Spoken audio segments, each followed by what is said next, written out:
আসসালামু আলাইকুম। আশা করি সবাই ভালো আছেন। আমিও ভালো আছি আলহামদুলিল্লাহ। আজকে রান্না করবো এই যে শীতের লাউ মাছের মাথা দিয়া।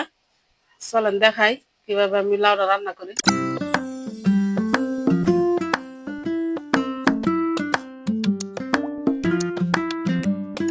লাউটা আমি কাটতে দিয়েছি যে পুকুরে, আর এনে নিয়ে নিচ্ছি দেখেন মাছের মাথা, একটা রুই মাছের মাথা আর এই হাঁসের মাথা আমার ফ্রিজে ছিল। দুই রকমের ডাই নিয়ে নিছি। আমি মাছের মাথা দিয়ে ভালো করে ধুয়ে নিই। পাতিলটা আমার গরম হয়ে গেছে, দিয়ে দিব আমি তেল। তেলটা আমার গরম হয়ে গেছে, দিয়ে দিব আমি এই যে কাটতে রাখা পেঁয়াজ আর মরিচ। পেঁয়াজ মরিচটা আমি একটু বাজ্জা দিব। এখন আমি দিয়ে দিতেছি একটু স্বাদ মতো লবণ, পেঁয়াজটি যাতে নরম হয়ে যায়।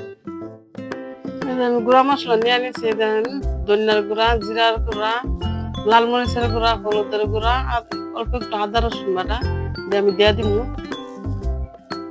এখন আমি মশলাটা খুব ভালো করে কষাই দিব। মশলাটা আমার কষা নিয়ে গেছে, আর মাছের মাথাগুলি আমি দিয়ে দিব, দিয়ে আমি মাছের মাথা দিতেও কষাই নিব। মাছের মাথা দিয়ে আমার কষানো হয়ে গেছে। মাছের মাথা দিয়ে আমি একটু ভেঙে নিই, যেহেতু আমি লাউ রান্না করবো। মাথাটা আমি ভেঙে নিয়েছি, আমি লাউটি দিয়ে দিব।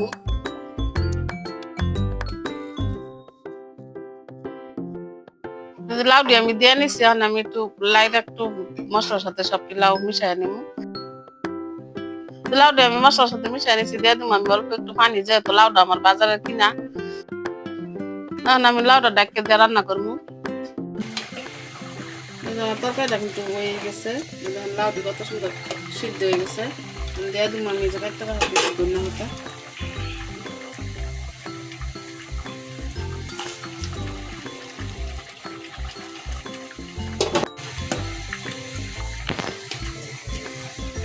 তরকারি কালারটা কত সুন্দর হয়েছে।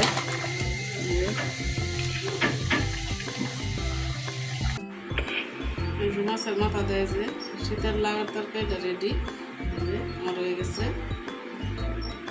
তরকারিটা গরম ভাতের সাথে কিংবা রুটি পরোটার সাথে খাইতে কিন্তু ভালো লাগে। কারা কারা এরকম মাছের মাথা দেয়া শীতের লাউ রান্না করে খাইছেন আমার কমেন্টে জানাবেন। আমার ভিডিওটা ভালো লাগলে লাইক করেন, কমেন্ট করেন, শেয়ার করেন, আমার চ্যানেলটা সাবস্ক্রাইব করে পাশে থাকেন। ধন্যবাদ।